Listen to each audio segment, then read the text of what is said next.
All right, good afternoon. This morning, the Secretary General spoke at the opening of the 29th meeting of the Conference of the Parties of the UN Framework on Climate Change, otherwise known as COP29. And as you know, it is taking place in Baku, in Azerbaijan. The Secretary General told leaders that we are in the final countdown to limit global temperature rise to 1.5 degrees Celsius, and time is not on our side. He warned that doubling down on fossil fuel is absurd. The clean energy revolution is here. No group, no business, and no government can stop it, he said. The Secretary General added that this is a story of avoidable injustice. The richest billionaires emit more carbon in an hour and a half than the average person does in a lifetime. The Secretary General told leaders it's time to deliver, and he highlighted three priorities: emergency emission reductions, protecting people from the ravages of the climate crisis, and delivering on climate finance. On climate finance, the world must pay up or humanity will pay the price, Mr. Guterres told the audience. The Secretary General also spoke at the high-level dialogue on loss and damage, where he said that the creation of the Loss and Damage Fund is a victory for developing countries, for multilateralism, and for justice. But its initial capitalization of $700 million doesn't come close to righting the wrongs inflicted on the most vulnerable. To put this into perspective, $700 million is roughly the annual salaries of the world's 10 best football players. He also spoke at the Africa's Green Momentum event, where he underscored the importance of making sure that African minerals that are critical to the renewable revolution are not exploited unfairly. Tomorrow, Mr. Guterres will remain in Baku, where he will participate in a number of events, including the High Ambition Coalition Summit event, the Small Island Developing States Summit, and the 12th annual high-level meeting of Caring for Climate, which is being convened by the United Nations Global Compact. He will also hold a panel on critical energy transition minerals and an event on early warning for all and a call to action on extreme heat. We will share all those remarks with you. On the sidelines of COP29, the UN Refugee Agency today released a report warning that people forced to flee war, violence, and persecution are increasingly finding themselves on the front lines of the global climate crisis, exposing them to a lethal combination of threats and without the funding needed to adapt, funding and support needed to adapt. UNHCR noted that of the more than 120 million forcibly displaced people worldwide, 3/4 live in countries heavily impacted by climate change. Half are in places affected by both conflict and serious climate hazards, such as Ethiopia, Haiti, Myanmar, Somalia, Sudan, and Syria. According to the report, the number of countries facing extreme climate-related hazards is expected to rise from 3 to 65, the vast majority of which host displaced people. Full report is online. And this afternoon in the Security Council at 3 p.m., there will be a meeting to discuss the situation in Gaza. Member states will hear from Ilse Brands-Keris, the Assistant Secretary General for Human Rights. They will also hear from the Acting Under-Secretary General for Humanitarian Affairs, Joyce Masuya, and we will share those remarks with you as soon as we get them. Just to give you an update on the ground, the World Food Program today told us that it has delivered the first aid convoy through a new crossing into central Gaza at Kisufim. Today, the agency delivered 15 trucks carrying food parcels and wheat flour through the Kisufim crossing for the first time. After months of negotiations for increased access, the crossing will serve as an entry point to bring aid into central and southern Gaza. Aid flows to these areas have been severely restrained due to the insecurity surrounding the Karim Shalom crossing that we've been telling you about. October saw the lowest amount of aid entering Gaza this year. For the second month in a row, the World Food Program was only able to reach half of the people who rely on its assistance with reduced rations. Improvements will only be seen in this if this crossing remains consistently open and access inside Gaza is facilitated to allow WFP to use it to the full extent possible. And after several attempts, the World Food Program convoy yesterday managed to reach shelters in Beit Hanun in North Gaza Governorate with 2 trucks carrying ready-to-eat rations and wheat flour and 1 truck with water supplies. This is the first time in over 1 month that people in Beit Hanun have had access to food assistance. The mission initially planned to take 14 trucks to deliver supplies to the shelter at Beit Hanun and the Indonesian hospital in Jabalia. However, due to delays in receiving authorizations from Israeli forces for movements and crowds along the route, the convoy was reduced. In the end, the food was delivered to Madi al-Shua shelter in Beit Hanun and to a neighboring public shelter. WFP was planning another mission today to reach the remaining planned shelters and hospitals in Beit Hanun, Beit Laia, and Jabalia. However, these missions have also been denied. As we've said repeatedly, the level of humanitarian aid allowed into Gaza is nowhere near what we need to support all of the people who desperately need help inside Gaza. Many of those people, as you know, are hungry and sick and desperately need assistance.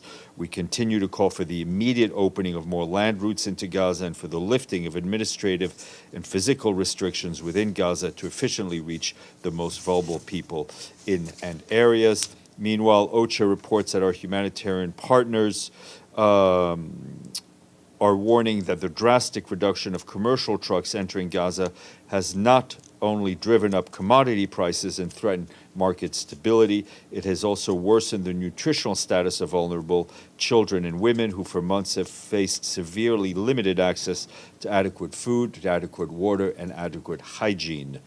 Our humanitarian partners report that children are increasingly searching through piles of solid waste for food scraps, putting them at higher risk of not only contracting diseases, but also encountering unexploded ordnances. Moving north to Lebanon, the head of the peacekeeping department, Jean-Pierre Lacroix, is in Lebanon today, as we had already announced. He started his 3-day visit to the country, and his priorities will include expressing solidarity and support for peacekeepers, troop contributing countries, and other partners, as well as for communities served by our peacekeeping mission. As we mentioned to you yesterday, he is scheduled to meet the senior-most leadership in Lebanon, as well as the diplomatic corps, and of course, he will be spending quite a bit of time with our peacekeepers in the south.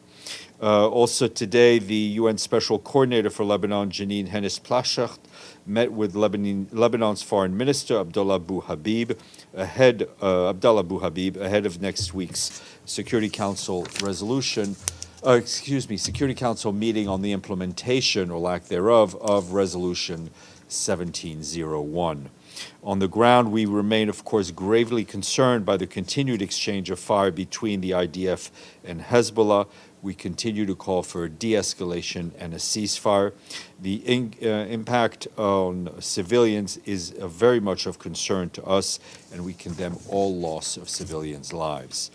On the humanitarian front, the new convoy today to the city of Tebnin in the south of the country delivered essential aid supplies, including ready-to-eat meals, water, hygiene kits, mattresses, and blankets.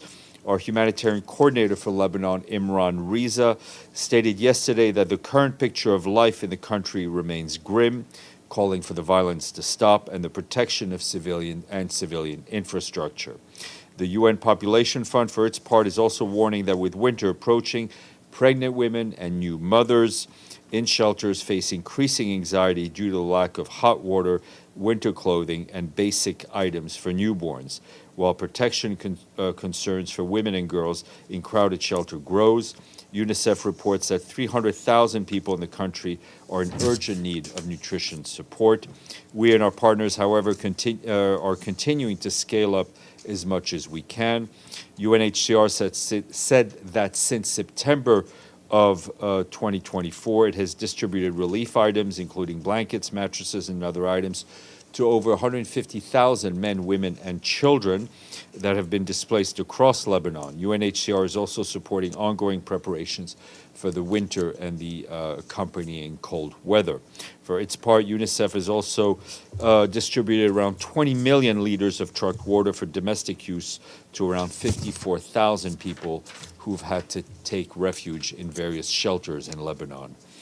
This morning in the Security Council, during a high-level meeting on the situation in Sudan, Rosemary DiCarlo, our Undersecretary General for Political and Peace Building Affairs, said the only path out of this conflict is a negotiated political solution, noting that the personal envoy of the Secretary General for Sudan, Ramtan Lamamra, is considering another round of, quote, proximity talks with the warring parties focused on commitments related to the protection of civilians.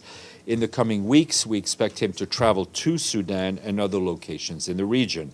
For his part, Ramesh Rajasingham, OCHA's director for coordination, spoke about the immense suffering of the millions of men, women, and children in Sudan, called on the Security Council and all member states with influence to take immediate action to address the situation. Turning to Haiti, I can tell you that the Secretary General has taken note of yesterday's latest political developments in Haiti. He reiterates his call once again on all Haitian stakeholders to work together, to work constructively towards expediting the political transition and the restoration of democratic institutions in the country. Sustaining and increasing security support for Haiti remains urgent and critical. Ensuring that the multinational security support mission receives adequate strength, finding equipment and funding to effectively support the Haitian National Police is essential for the MSS to implement its mandate and expand its deployment and operations. And on a note on that, yesterday, our Undersecretary General of the Department of Operations, Atul Khare, attended a ceremony at the German House up First Avenue to take note and to receive a pledge, rather, from Germany of 10 million euros to the trust fund, which has now received $96.9 million in pledges and $85.3 million in cash. We thank all member states who've contributed to the fund for the support of the MSS mission in Haiti, and we encourage all those who have pledged, to, as we do in all our appeals, to turn those pledges into cold cash. On the humanitarian front, our colleagues say the Office of the Coordination of Humanitarian Affairs warned that escalating violence is worsening and an already dire humanitarian situation.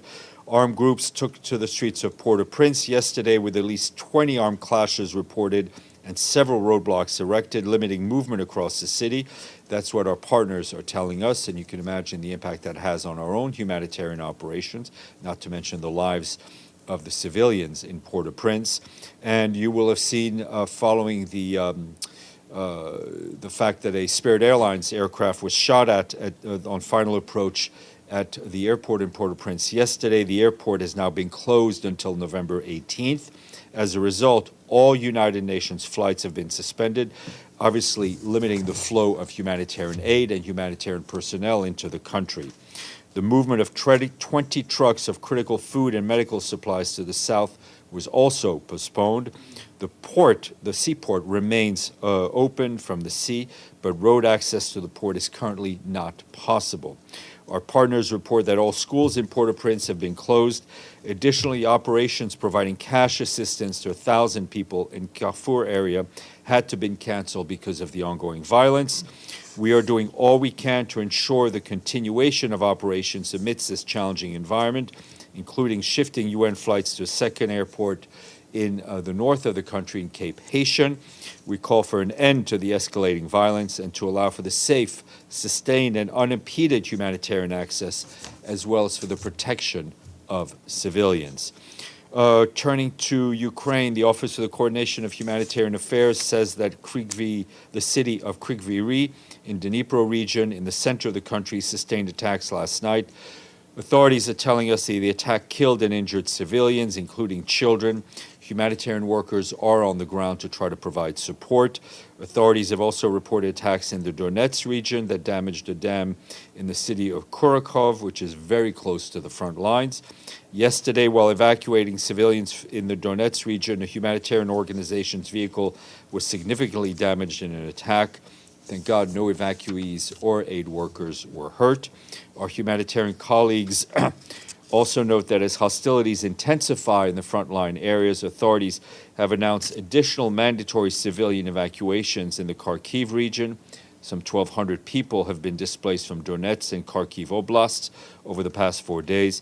As a reminder, 3.6 million people are internally displaced across Ukraine. And for her part, Kelly Clements, the UN Deputy High Commissioner for Refugees, following a visit to Ukraine, said that the needs of civilians are growing amid intense attacks as another winter season approaches. And a quick update from the Philippines, where our UNICEF colleagues say that following Typhoon Christine and Leon that took place about 2 weeks ago, thousands of families and children have been left without access to safe water and sanitation facilities.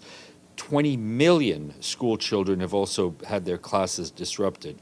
Since the end of October, UNICEF and its partners have delivered close to 3,000 hygiene kits and water kits to families in the most impacted areas of the typhoon. Additional hygiene and water kits will soon be delivered to other families. And in partnership with the Department of Education, UNICEF, the local Department of Education, UNICEF will distribute education supplies to over 14,000 learners and more than 760 teachers in 25 schools and community centers.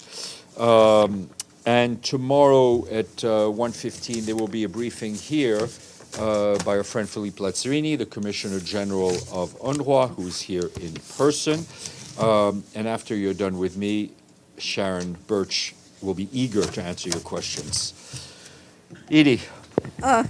Thank you, Steph.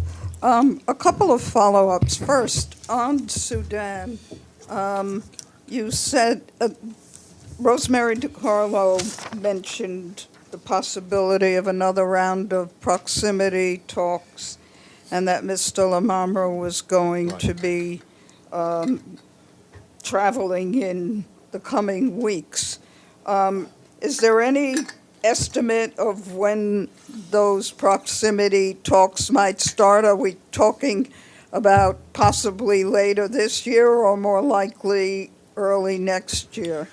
I think we have to take one step at a time. My assumption is that he will travel first to the region, and then things will be a little clearer. I would hate to box him in with a time frame. As you know, the issue is not when he would want to have the proximity talks. The question is when all of the parties who are invited to the proximity talks would be happy to be in the proximity of each other. And a clarification on the convoys to Beit Hanun. Apparently, what I recall you saying was that there was a 14-truck convoy that started out to go there, and that 2 trucks actually made it. Yep. Did the other 12 trucks go somewhere else, or did they have to return? No, they remain at their staging point, the warehouse. So only two trucks exactly. have gotten in, and none got in today? That's what I told you is that yesterday, yes, but we had trucks that came in through the new crossing today, but in terms of going to Beit up north, yesterday was only 2 out of the planned 14. Gabriel. Thanks, Steph. A follow-up on that. On the new crossing, Kisufum, 15 trucks got in today. What's the expectation, or do you have an expectation on how many you hope to get through there every day? Listen, I think, I think we've been burnt with expectations, right?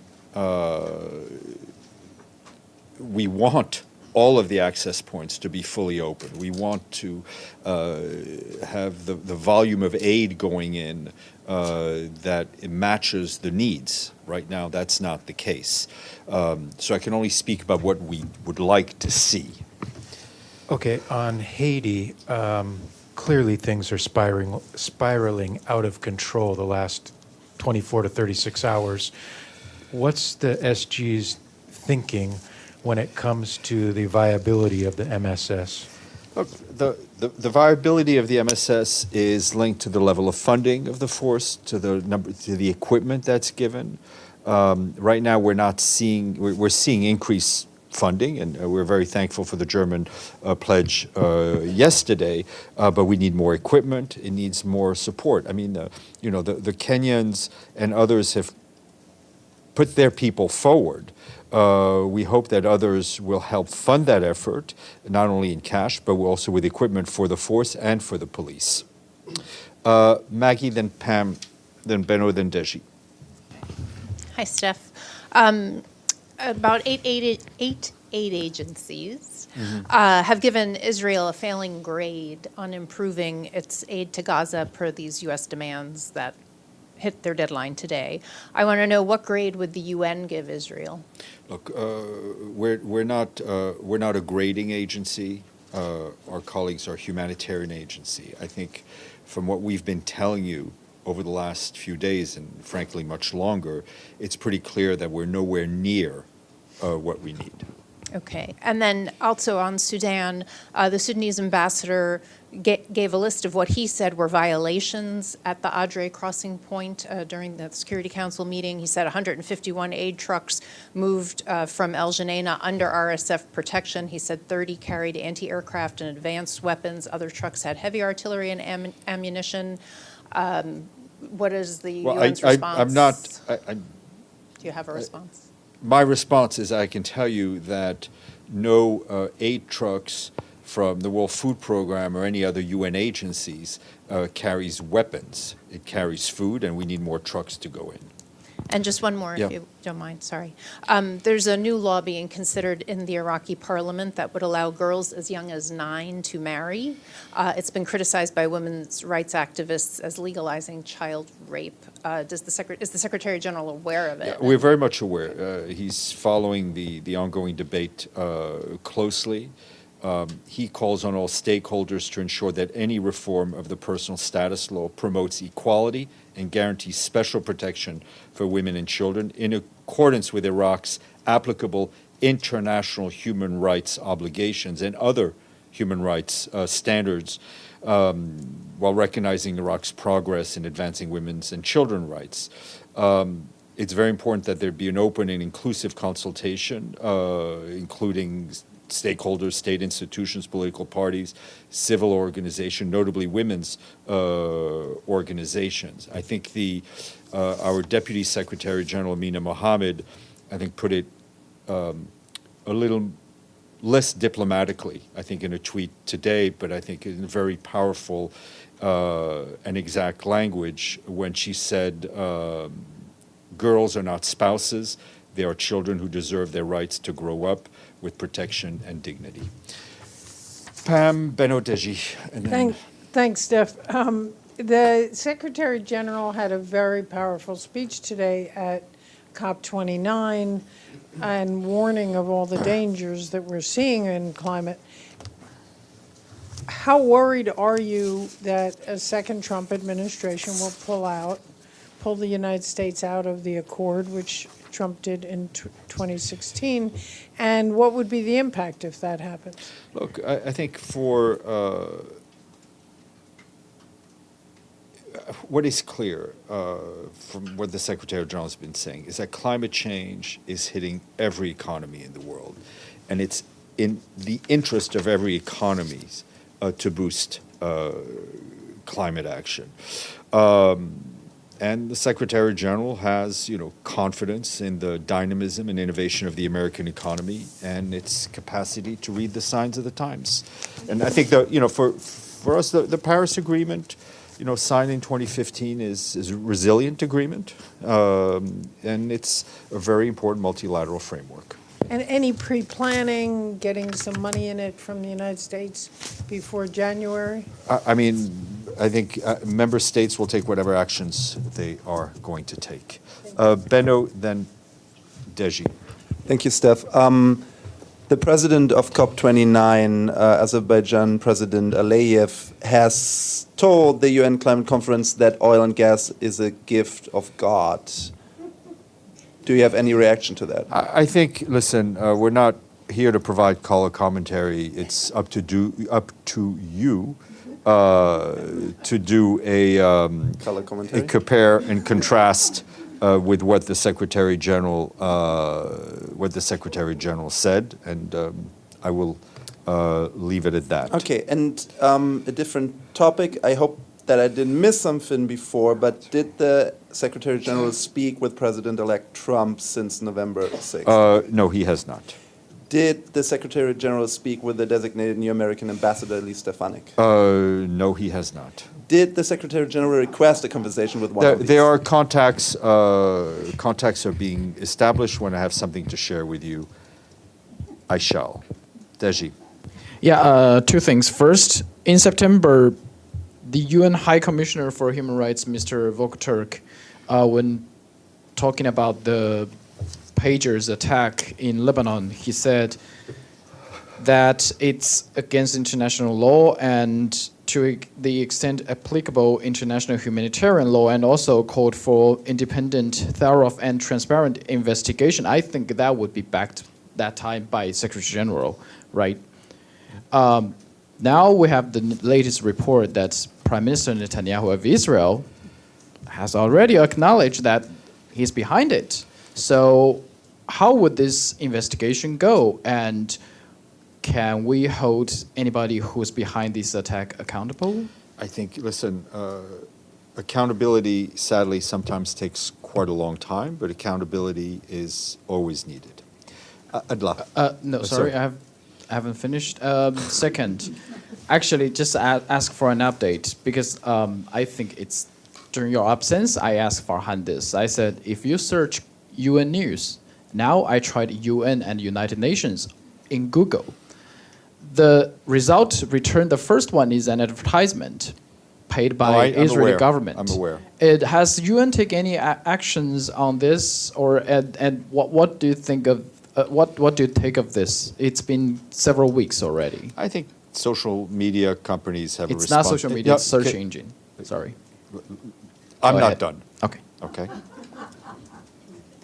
I think social media companies, tech companies, have a responsibility to fight disinformation. Adla, Massoud. Regarding Lebanon, did Microphone a little closer. oh sorry, did the UN get any security guarantees from the IDF for Monsieur Lacroix to go south? And one more question: and is it possible to know what the special coordinator discussed with the foreign minister regarding 1701? Well, the message from us to all the parties, and I think for the special coordinator to the Lebanese parties, is to call for the full implementation of 1701, which, as you know, requires some actions from Lebanese parties. On Mr. Lacroix, we're obviously not going to get into security, but I can tell you that movements of UN officials and aid convoys goes through a deconfliction process. Volodymyr. Thank you, Stéphane. As you mentioned, Russian troops had blown up the dam of the Kurahiev Reservoir in Donetsk region. This poses a threat to residents of settlements on the river in two regions of Ukraine. As we can see, this is a common practice of Russia. A year and a half ago, Russia blew up the Kakhovka Dam, which caused a humanitarian catastrophe for the civilian population. Do you have any specific comment on this? Well, you know, our comment is that we have seen all too often in this conflict civilian infrastructure in Ukraine being destroyed, in which, as we've said often and often, is against international humanitarian law. Mr. Yu. Thank you, Steve. My question is about North Korea DPRK. Yesterday, North Korea state media reported North Korea ratified a major defense treaty with Russia. Could you give me a comment? No, I don't have much of a comment to give you. Member states sign defense treaties all the time, bilateral defense treaties. We will judge and speak to actions taken. Okay. Thank you all. I will leave you in Sharon's good hands.